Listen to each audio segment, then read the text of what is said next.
if you're a big fan of hand management games and the deep blue sea, then you're going to want to check out Aquatica from Arcane Wonders. Let's take a look at how this one plays. In this game, players will be using their hand of different action cards in order to get new action cards into their hand, conquer or buy locations, and of course pick up their cards once they have played all of the ones that they want to play or all of the ones that they can play. When they spend a card, they will put it into their discard pile and do the action that is on that card to the best of their ability. For example, if they want to conquer or buy a location and have played that action card, they will have to just pay the necessary cost for that, the conquer cost here and the buy cost here, and then they will put it into one of the empty slots on their board. If they don't have an empty slot, they cannot take that action, and then they will just reveal the topmost bubble there, the topmost depth.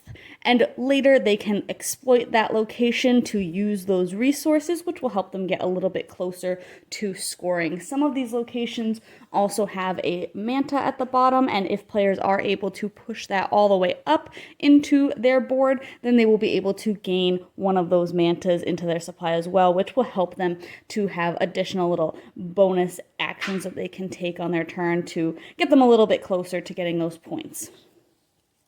Once cards have been pushed all the way up into the board, players will need to take the scoring action in order to take them out of their board, thus freeing up some more slots for them, but also to be able to get those points at the end of the game.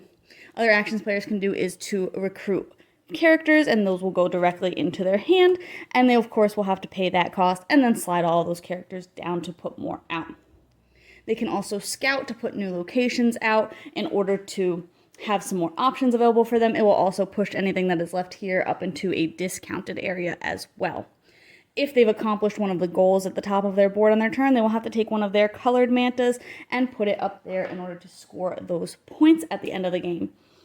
At the end of the game, which is triggered when someone has completed 4 of the goals or has this deck has run out here or this deck has run out there, then the player with the most points wins.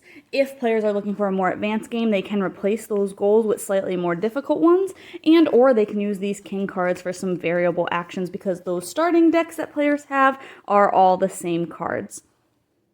I can be pretty hit and miss with the whole play all of your cards and pick them up thing, but I did think it worked pretty well for this game. I didn't feel like I constantly had to pick up, and I did like that even when I did pick up, there was a little bit of extra things that I got to do, including flipping over all of my mantas, which was a nice kind of bonus to that action. I liked the different ways that you could get locations and how you could use them differently to kind of manipulate your turns and get some extra actions as well.